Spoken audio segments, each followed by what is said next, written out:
this stagnation and return to rapid growth. That's what we did. As president, I am very proud to say that we accomplished something that nobody thought that was even possible.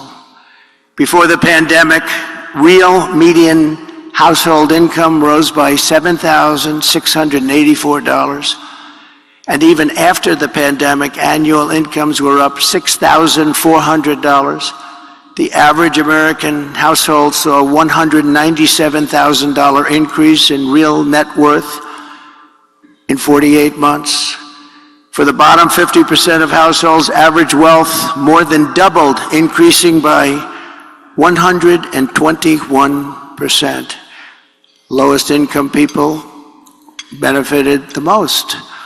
After 12 years of decline, we added nearly 7 million new homeowners, never happened before. And in 3 years, we created 7 million new jobs, 260% more than projected when I took office. When I took office, they said you couldn't hit those projections, and we were 260% higher than what we said we could do. From the day I won to the day I left, the S&P 500 increased by 80%, and we did it all with virtually no inflation. We had virtually no inflation. Think of that. Who could believe that? I delivered the largest tax cuts and reform in American history by far, slashing rates for working families and cutting the business tax from the highest in the world. We had the highest in the world, 35%, and actually, when you add local and state numbers that were getting close to 50, but much, much higher, nobody's ever seen. We brought it all the way down to 21%, which everybody said was impossible to do. And I heard it from everyone. They said, you'll never be able to do that. And I got it down to 21%. I cut a record number of job-killing regulations. In 4 years, we cut more regulation than any president in the history of our country, by far. I'm proud to be the only president in modern history to achieve a net regulatory reduction during my term, and it was a substantial reduction, and for every regulation we added, we cut more than 5.5 regulations. We unleashed American energy, and within 3 years, we had increased domestic oil production by 47%, and we were just getting started. The price of gasoline was $1.87 a gallon. Doesn't that sound good right now? We negotiated and renegotiated more than 50 trade agreements with other countries that were taking advantage of us, as they all do, to protect the American worker and to open foreign markets, and we did a great job. I ended NAFTA, the worst trade deal ever made in the history of our country, and replaced it with the USMCA, perhaps the best trade deal ever made in history. That's Mexico and Canada. I stood up to China like no one else before me. No one came even close. And I saved the US auto industry from obliteration with a 27.5% tariff on all Chinese cars that remains in place to this day. They want to take it off, but they can't, because number one, it's too much money, and number two, we would be invaded by Chinese cars on top of the other invasions that are taking place. Without it, our auto industry would be dead. And now I am going further. We will bring our automaking industry to the record levels of 37 years ago, and we'll be able to do it very quickly through tariffs and other smart use of certain things that we have that other countries don't. For 4 straight years, I fought for American workers like I would fight for my own family. I took care of our economy like I would take care of my own company. In every decision I asked, will I create jobs here, or will I be sending jobs overseas? Will it make America richer and stronger, or will it make our country weaker and poorer? I always put America first, every single time. And when our country was hit by the China virus, we saved the economy, We rescued tens of millions of jobs. And after COVID, I handed Kamala and Joe the fastest and strongest recovery ever recorded, nothing even close. With 1.4% inflation, the 30-year mortgage rate was at 2.4%, and the highest stock market in history. This is despite the pandemic. To date, I handed them back the highest stock market to date after having just suffered with the rest of the world a pandemic, the likes of which nobody had ever seen before. We did an incredible job, and remember, far more people died of COVID under Biden-Harris than under President Trump. Many, many more people. We delivered an economic miracle, which Kamala and Joe turned into an economic disaster, just like they turned the border and indeed the whole world into a catastrophic surrender. Starting on day one, Kamala launched a war on American energy and orchestrated a nation-wrecking border invasion with illegal aliens pouring in from countries all over the world. They came in from countries that nobody ever heard the name of that country.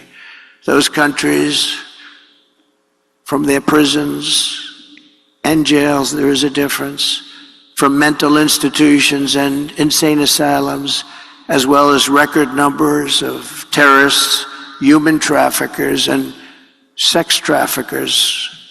Numbers that we've never seen before taking place over the last 3.5 years. Then Kamala cast the deciding votes on trillions of dollars in wasteful spending, which together with their terrible energy policies gave us the worst inflation perhaps in the history of our country. Nearly 2/3 of the jobs created under the Harris-Biden administration were bounce-back jobs. Bounce back. They were bounce-back jobs that I handed them from before the pandemic. This happens with pandemics. You have bounce-back jobs. The pandemic comes and it goes, and those people go back to their jobs. And just last week, Joe Biden admitted that on social media. I don't know if he knew what he admitted, but that's what it said. I wonder who drew it. Perhaps that person is no longer employed by the Democrats. But right now, it's even worse than that. Under Kamala Harris's policies, 3 million workers are now missing from the job force compared to 2020. 3 million workers, that's a lot. Over 500,000 fewer people have full-time jobs today than just 1 year ago, and 100% of the net job creation in the past year has gone to illegal migrants. Think of that. 100% of the jobs created under this administration has gone to illegal migrants that came into our country. Joe Biden and Kamala Harris formed the worst presidency and vice presidency by far in the history of our country. This election will decide whether we reward Kamala Harris with re-election and 4 more years of crime, economic calamity, and international humiliation, or whether we change that direction and once again build the greatest economy in the history of the world, which we had during the Trump administration. Kamala Harris is the first major party nominee in American history who fundamentally rejects freedom and embraces Marxism, communism, and fascism. You're learning about this. You'll find out nobody knew who she was. Just a few months ago, they didn't know who she was. She is promising communist price controls, wealth confiscation, energy annihilation, reparations, the largest tax increase ever imposed, and mass amnesty and citizenship for tens of millions of migrants who will consume trillions of dollars in federal benefits and destroy Social Security and Medicare. They will be destroyed. They're already putting them into your Social Security and Medicare rolls. I am promising low taxes, low regulations, low energy costs, low interest rates, secure borders, low crime, and surging incomes for citizens of every race, religion, color, and creed. My plan will rapidly defeat inflation, quickly bring down prices, and reignite explosive economic growth. Kamala Harris will take more money out of American pockets. My plan will leave the typical family with many thousands of dollars more than they have right now. First, I will end Kamala Harris's anti-energy crusade and implement a policy of energy abundance, energy independence, and even energy dominance. We have more liquid gold under our feet than any other country, including Russia and Saudi Arabia. We'll be using it. My plan will cut energy prices in half or more than that within 12 months of taking office. It will be an economic revival of our country like no one has ever seen before. Energy was what caused our problem initially. Energy is going to bring us back. That means we're going down and getting gasoline below $2 a gallon, bring down the price of everything from electricity rates to groceries, airfares, and housing costs. That's why OPEC and the Arab nations, and we're very honored to have some of my friends here with us today from that part of the world, but they're working very hard despite being here, that I not be your president. They don't like me. Meanwhile, Kamala Harris can't bring down the price of anything because her energy policies are driving up the cost of everything. Everything is up, way up. Starting on day one, Harris and Biden opened up the Russian pipeline called Nord Stream 2, which nobody have ever heard of until I got involved and said, what about Nord Stream 2? And nobody knew what I was talking about. Largest pipeline in the world, Russian pipeline. But I had it closed. It was shut down. Putin was not happy. We shut it down. They came along and the Keystone XL pipeline was shut down by them. So they shut down the Keystone and they immediately gave Russia the right to start rebuilding the Nord Stream 2, the biggest pipeline you've ever seen. We re-entered the horribly unfair to the United States through them when they came back. Paris Climate Accord, so unfair to us. We pay trillions of dollars. Other countries pay nothing. As soon as he came back, he went back into it. I got us out of it and reduced the area of the federal lands available for drilling by 80%. I did that. If I was president, oil production today would be 4 times higher than it is right now. Would have been 4 times higher. Right now, we'd be doing 4 times as much. And remember, we had ANWR, perhaps the largest drilling site in the world in Alaska, which everybody wanted to get approved, but they weren't able to do it. Ronald Reagan fought so hard to get ANWR. He couldn't do it. And it was easier in those days than it is today with all of the environmental concerns. But they came in their first few days in office, they terminated ANWR, amazingly. Biggest drilling site, we think, in the world, bigger than Saudi Arabia, bigger than Texas. We got it, and they terminated it. Under the EPA's so-called power plant rule, more than 50 power plants have been shut down since she took office, and virtually all coal-fired power plants will be shuttered in the next couple of years, setting the stage for a catastrophic energy shortfall, which we already have, that will make inflation far worse than it has ever been. They want to close down our power plants, and we don't have power already. To address this dire energy crisis that Kamala and Joe have created, I will immediately issue a national emergency declaration to achieve massive increase in domestic energy supply, which you're going to need. Electricity is desperately needed for AI controversial, but we got to be the top of it. And we would need, hard to believe, twice the electricity that we currently have right now for everything in order to be dominant. And China is already building massive electricity producing plants. We haven't even thought about it. We will think about it, and I'll get it done on an emergency basis. So we'll be the leader in AI and every other form of technology.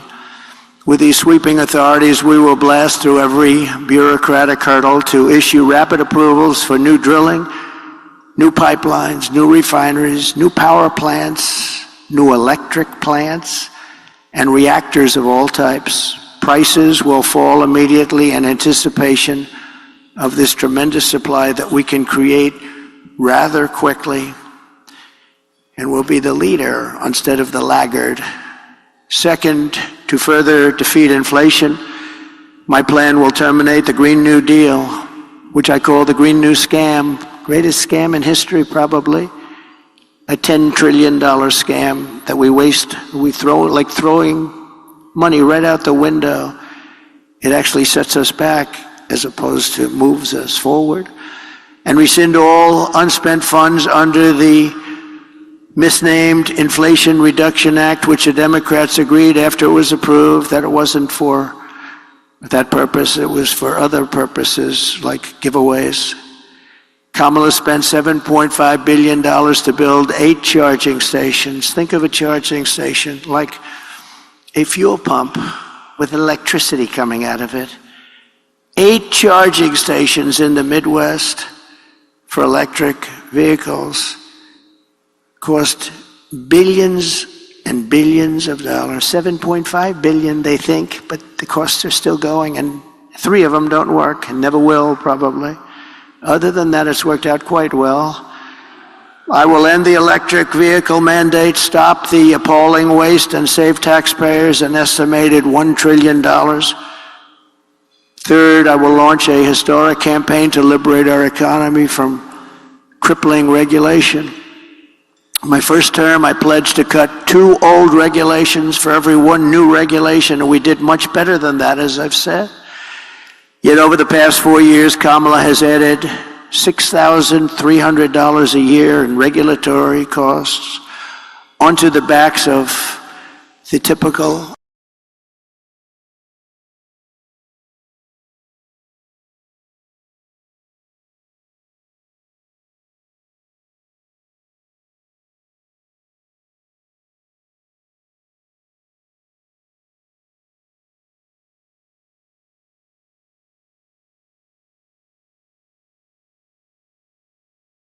point.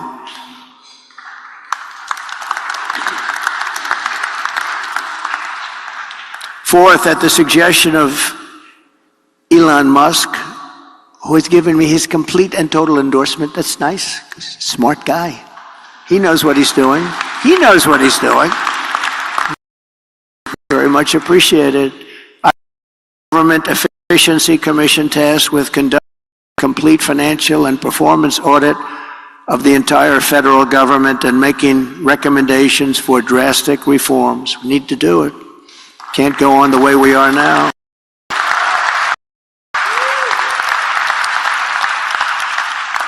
And Elon, because he's not very busy, has agreed to head that task force. Be interesting. If he has the time, it'll be a good one to do it, but he's agreed to do it.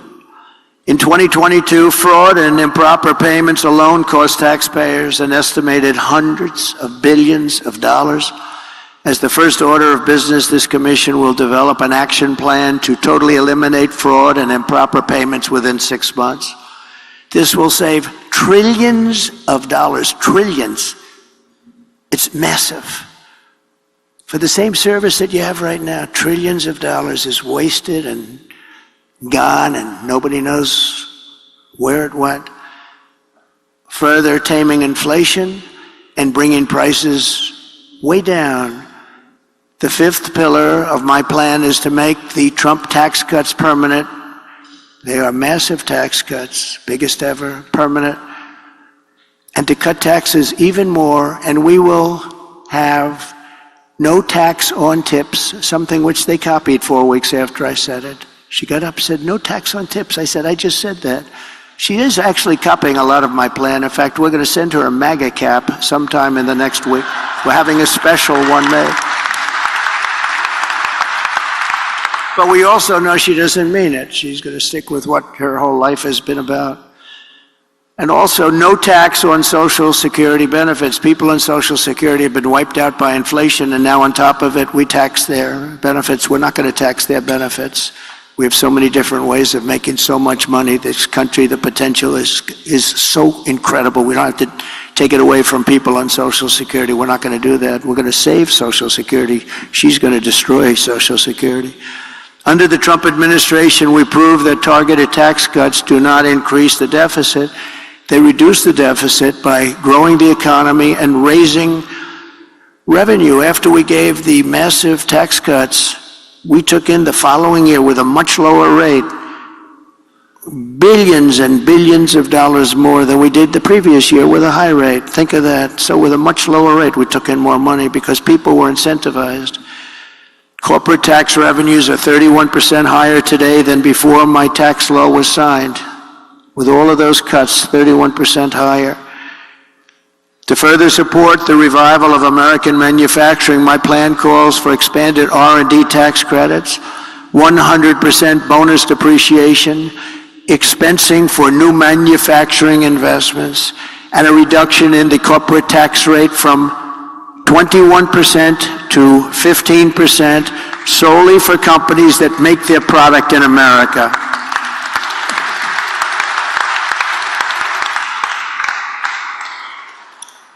You have to make your product in America. If you outsource, offshore, or replace American workers, you're not eligible for any of these benefits. In fact, you will pay a very substantial tariff when a product comes in from another country that's made in another country and comes in. There'll be a big tariff on that product because we want to make our goods in America, and most of them we can. My message is simple. Make your product here in America, and only in America. We are not going to be taken advantage of anymore, just as we made great inroads and progress 4 years ago. We made tremendous inroads on this subject. We're not going to watch our wealth and jobs get ripped away from us and sent to foreign countries, which is what's been happening for many, many decades with us. China was built on doing exactly what we're going to be doing and what I started doing 4 years ago.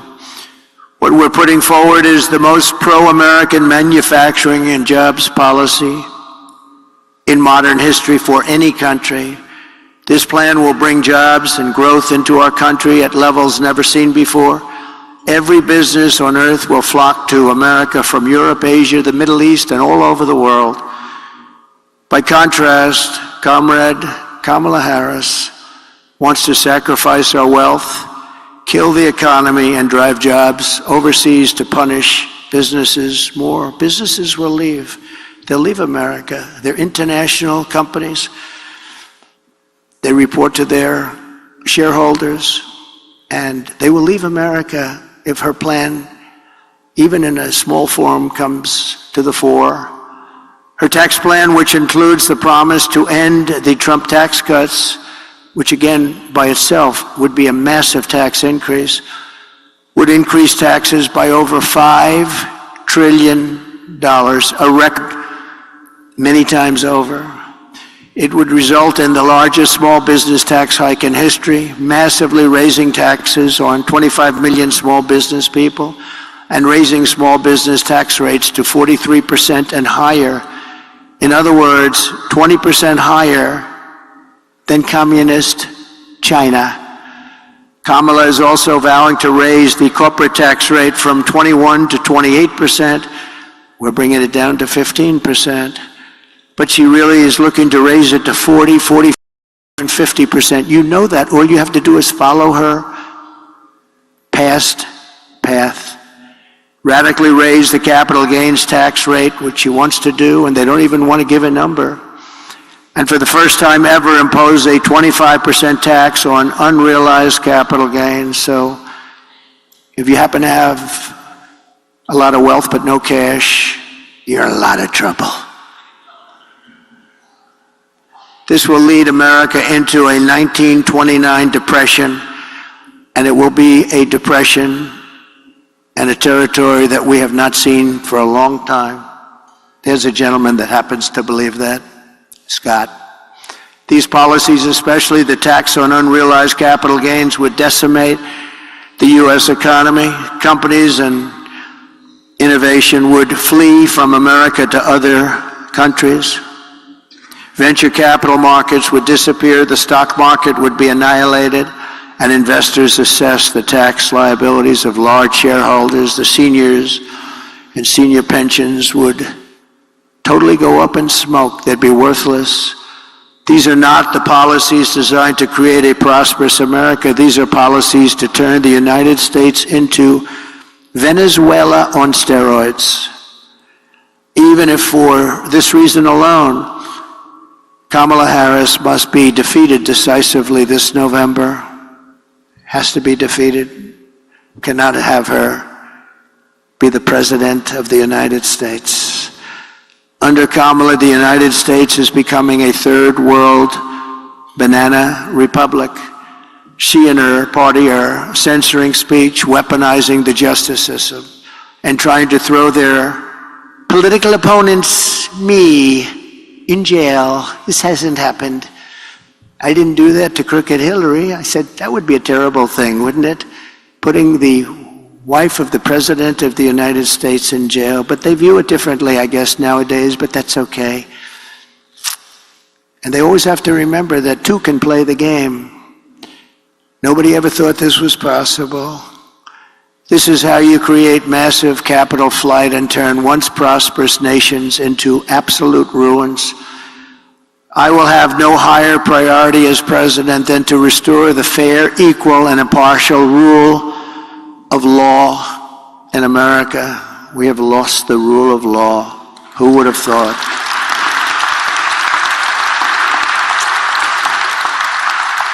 Number 6, under my leadership, America will encourage domestic production instead of punishing it. As you know, our country's vast manufacturing wealth was created at a time with very little domestic taxation, few regulations, and most revenue came from tariffs from other countries. That was when we were at the wealthiest ever, proportionately. We were the wealthiest country ever during those days. That was before income tax came along. Now we foolishly do the opposite. We impose lower tariffs and no tariffs on foreign producers. We have the lowest tariffs of any nation in the world, and we relentlessly punish our own companies for doing business in America. You do business in America, you're punished tremendously. I had many, many companies come to me, sir, I can't compete. They're sending kitchen cabinets, washers and dryers, everything. I can tell you, every motorcycles, they're sending them here, sir. We can't compete. And I made it so they could compete and thrive. Every one of those people, we should get them up and talk to you one day, because every one of those people comes up to me, and every time I see them, they hug me, they kiss me, they love me, because I saved their businesses. I intend to reverse this model and once again turn America into the manufacturing superpower of the world. We can do that just with being intelligent. The key to this effort will be a pro-American trade policy that uses tariffs to encourage production here and bring trillions and trillions of dollars back home. And you know what? We deserve it. We've been helping other countries get rich at our expense. For the last 50 years, we've been pouring our money into other countries, getting nothing for it. We protect them militarily. We do so much for them. We get nothing. My plan is that if you open your factory in Wisconsin, Pennsylvania, Michigan, Minnesota, anywhere else in our country, you don't pay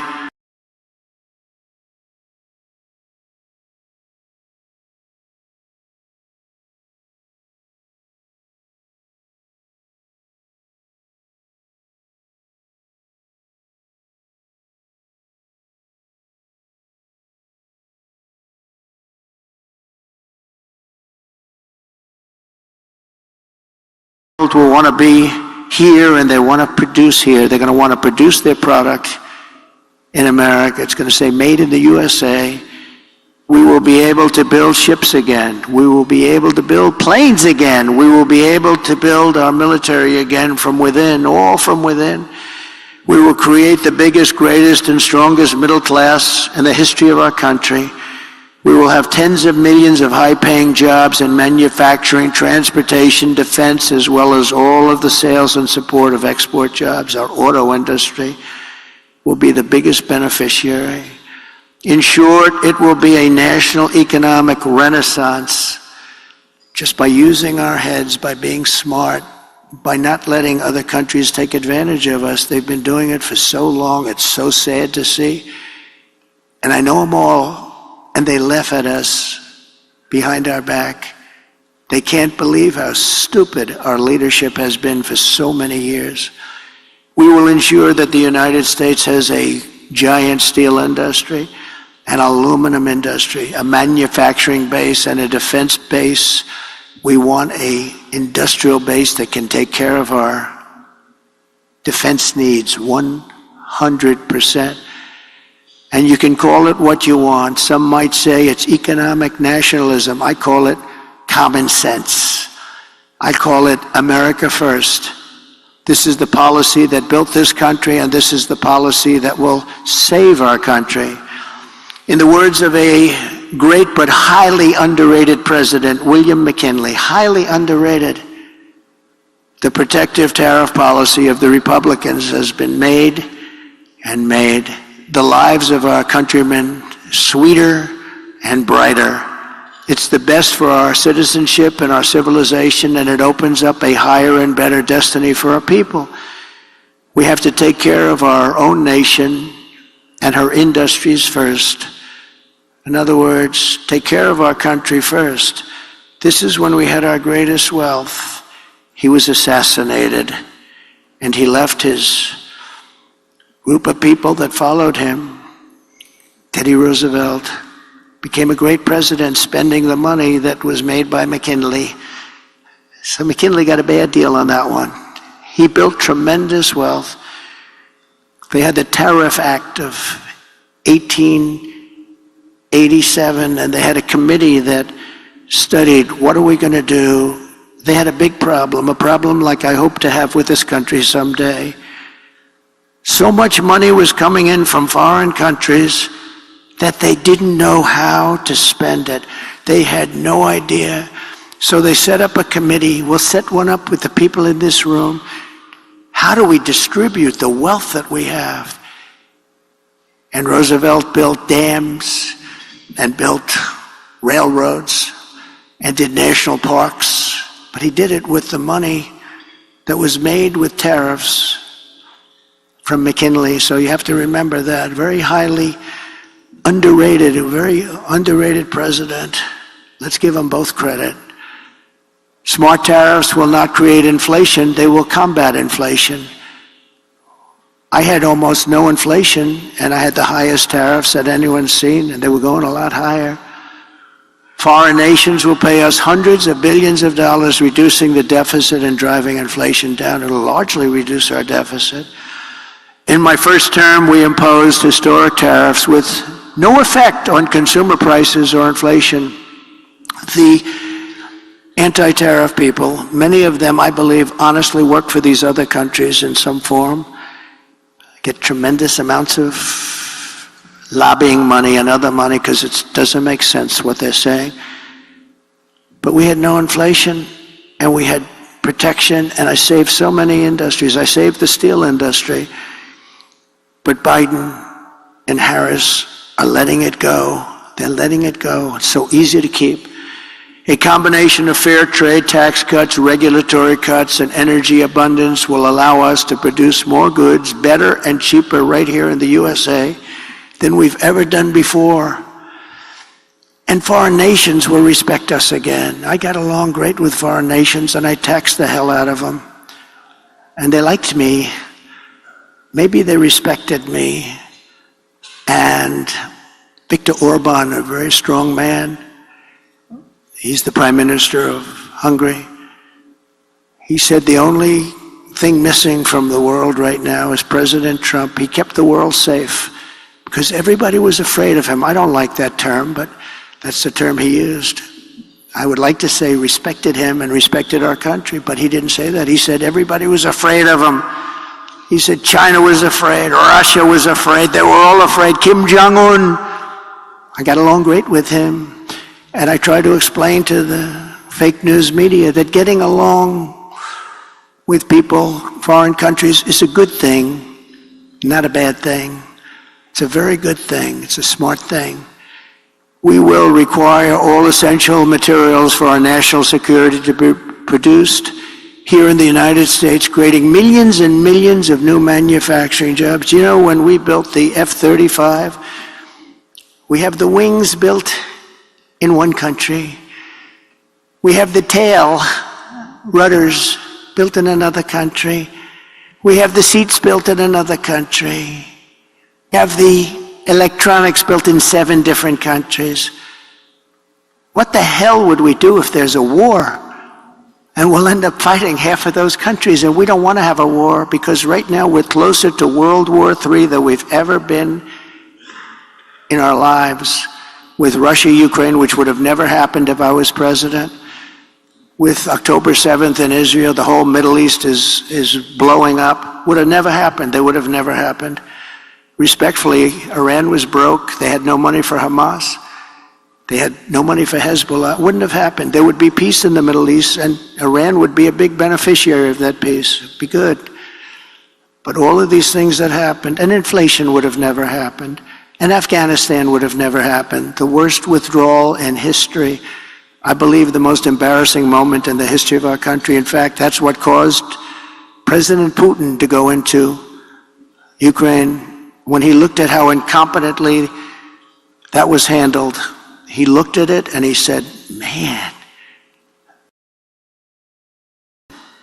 that was the most embarrassing day in the history of the United States of America.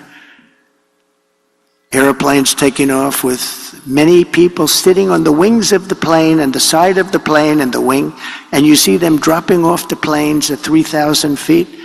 They thought it was their trip to freedom.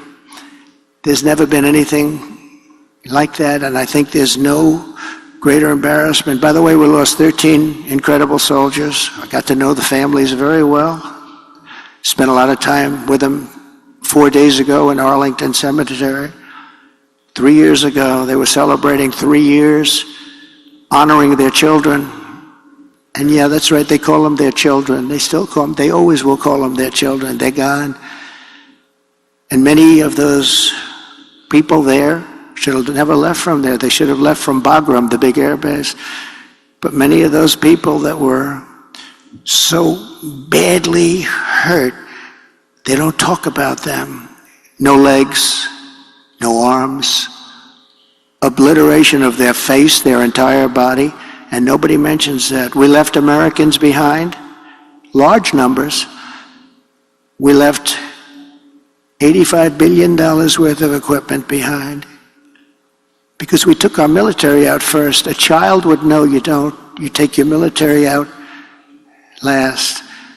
And just remember one final point on that, because it's a little bit different from our subject, but not really, because it's all about our country and common sense.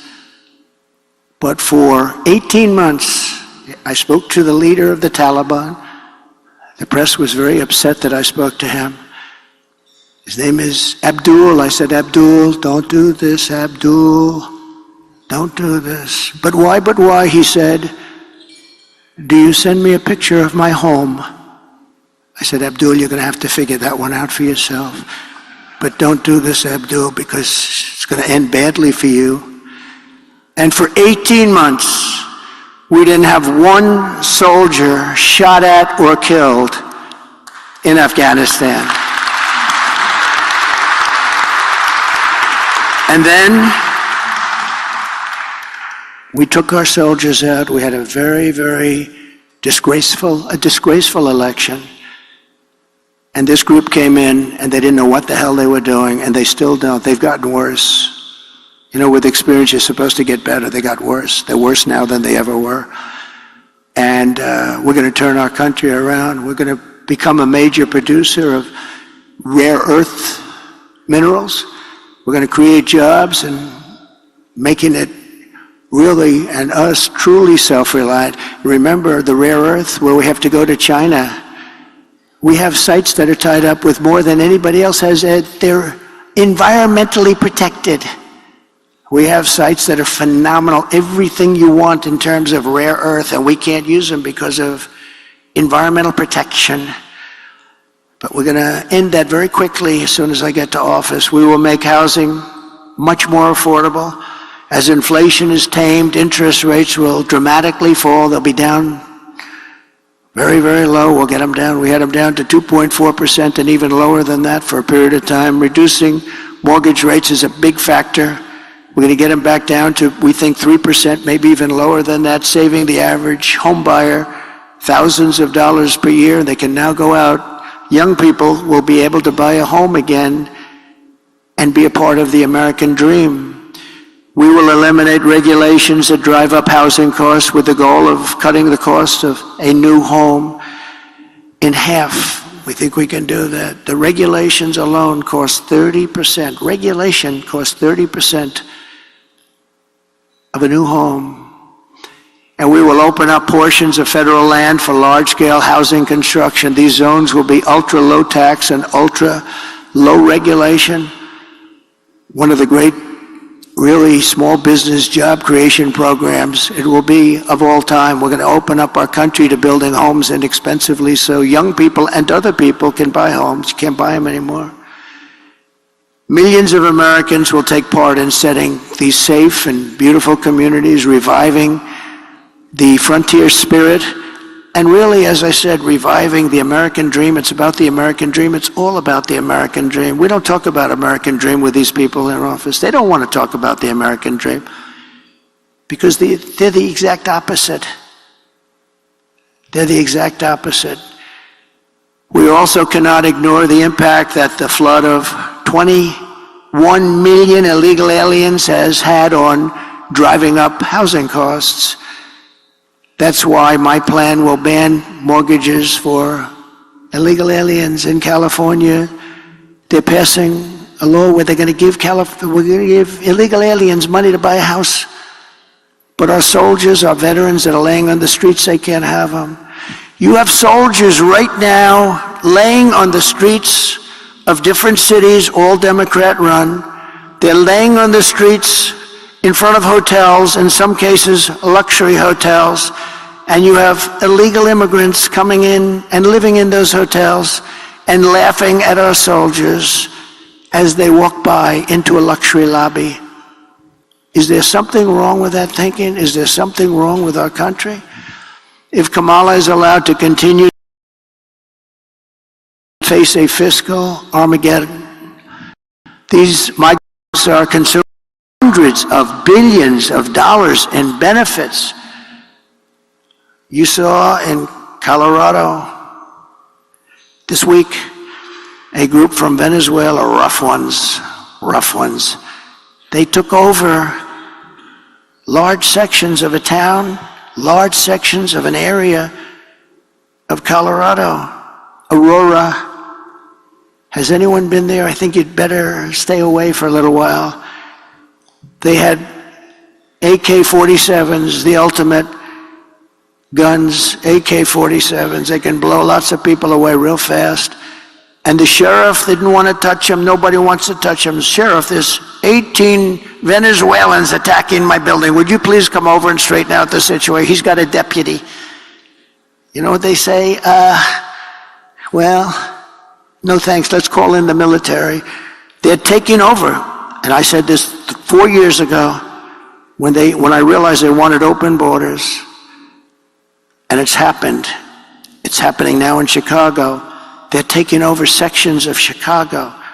What's happening in New York and Los Angeles and many other cities is not even describable. They're tough. They're tough and they're smart and they're vicious. Don't forget, they come from the prisons and they're the bad criminals on the streets. Caracas, Venezuela. has almost no crime. Next year, I'm going to suggest that the Economic Club hold its meeting in Caracas because we'll be safer than we are in our country if they win. We'll be far safer. But crime in Venezuela is down 72% because they've taken all of their criminals off the streets. Not all of them. They still have some left, but they're coming in rapidly by bus and by plane. They're coming into our country, and we're dumping them in our country, and they say, if you come back, we will kill you. And they're not going back. We got them. But they're going back if I'm president, I guarantee you that. They're going back fast. And now Kamala wants to give them food stamps, housing assistance, welfare, Medicaid, Medicare, Social Security, and destroy all of those programs. You will destroy those programs. That is why I will ask Congress to pass legislation barring all taxpayer-funded benefits to illegal aliens. And by the way, when you do that, they won't come. They're coming now because they realize they've never seen wealth like this. They're getting things that they could never get. They're coming for that reason. If you stop that, you'll be dropping the flow by 80%. I think even more than that. They're coming because they're taken care of. Let's put them in a luxury. Let's put them in the Waldorf Astoria. That's a nice place. I will stop the invasion and send criminal illegal aliens back home. And when we do all of this, we will be so successful. We'll create America's own sovereign wealth fund to invest in great national endeavors for the benefit of all of the American people. Why don't we have a wealth fund? Other countries have wealth funds. We have nothing. We have nothing. We're going to have a sovereign wealth fund, or we can name it something different. I'll talk about it with Mr. Paulson, who's in the audience, and a lot of other friends of mine. And we'll name it something that's appropriate. Perhaps sovereign wealth fund wouldn't be appropriate, but it's going to be the same thing. We'll put tremendous amounts of money through all this money that will be taken in through tariffs and other intelligent things, and we'll have the greatest sovereign wealth fund of them all, and we should have, and that will be used to do things that will be great for our country, including to invest and wisely invest and build it up bigger and stronger and better than any place on earth. We will build extraordinary national development projects and everything from highways to airports and to transportation, infrastructure, all of the future. We'll be able to invest in state-of-the-art manufacturing hubs, advanced defense capabilities, cutting-edge medical research, and help save billions of dollars in preventing disease in the first place. And I'm very honored to have been endorsed last week by Robert F. Kennedy Jr. That was a great endorsement, and he's very much into helping people. He's very much into helping people. I've known him a long time. That was a great thing when he did that. That was not easy for a Kennedy to be endorsing a Republican. That was not easy. But these are not Democrats. These are radical left lunatics, and you can't let them run your country. We will invest in new and modern agricultural techniques so we can have safe, healthy, high-quality foods for our families. That's where Bobby is so interested, foods. He says we're putting a lot of bad foods in our body. You look at other countries which do far less, and they're actually much healthier than we are. This wealth fund will return a gigantic profit which will help pay down national debt. We're going to work on national debt very strongly, by the way. We're going to have so much money coming in. We're going to work on national debt. We're at close to $36 trillion right now. We're going to work on getting it down. And it is many of the people in this room who will be helping to advise and recommend investments for this fund.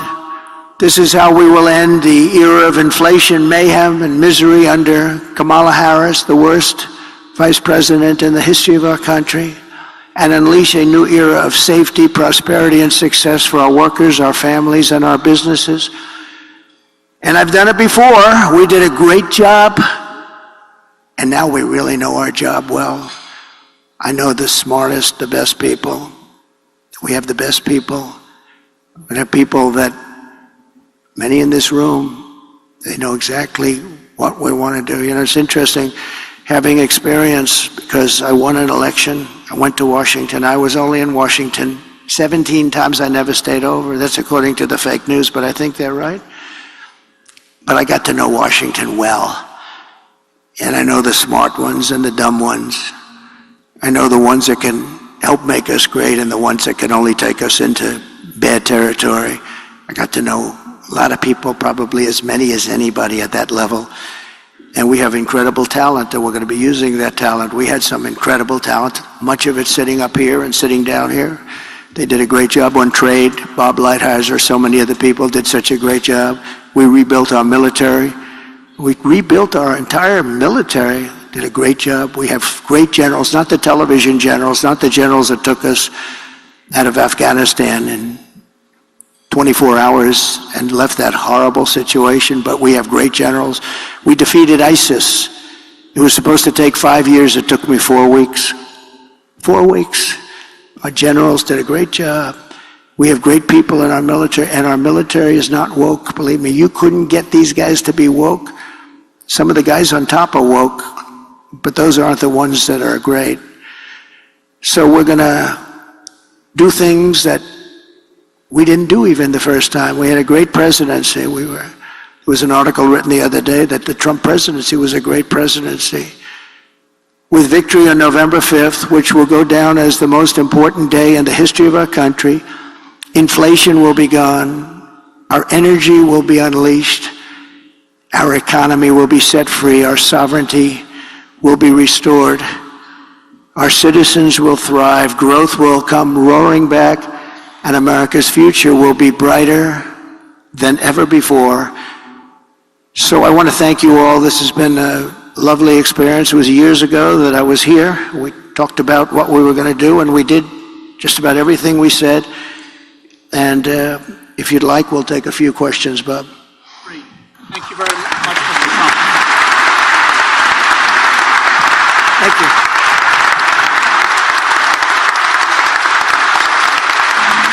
Thank you very much.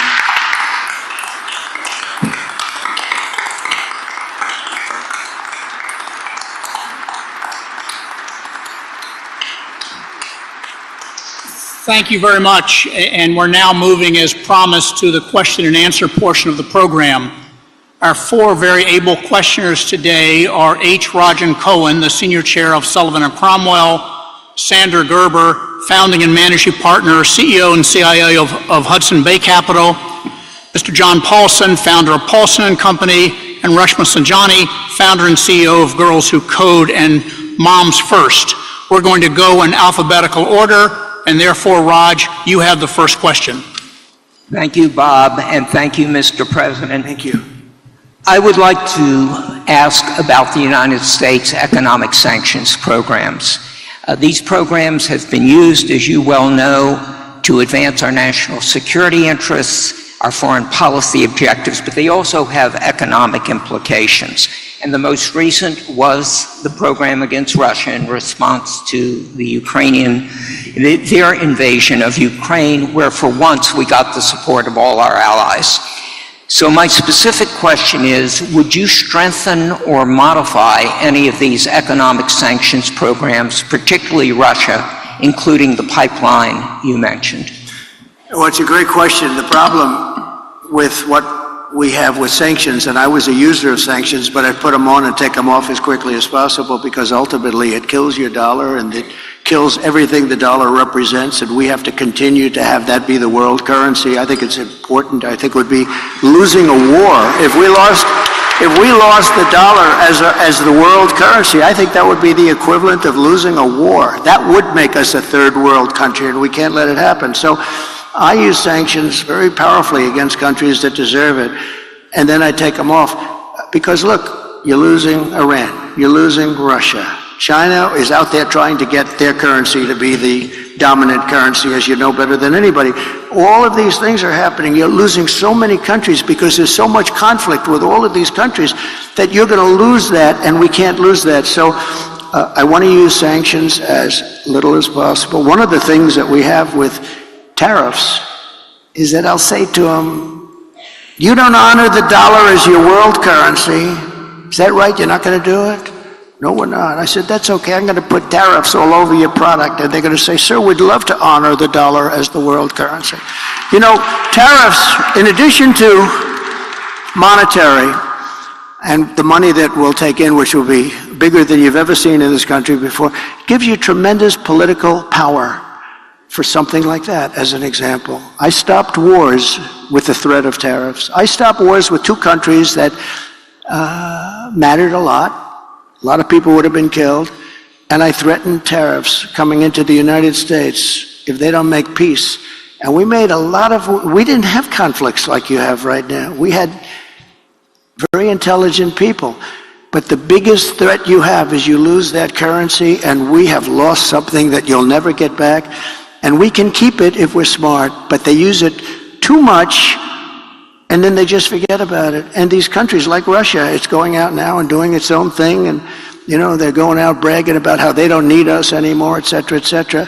The sad part about Russia is that Ukraine would have never happened if I was president, so we wouldn't really have to be talking about sanctions, but it did happen. And one of the things I'm going to do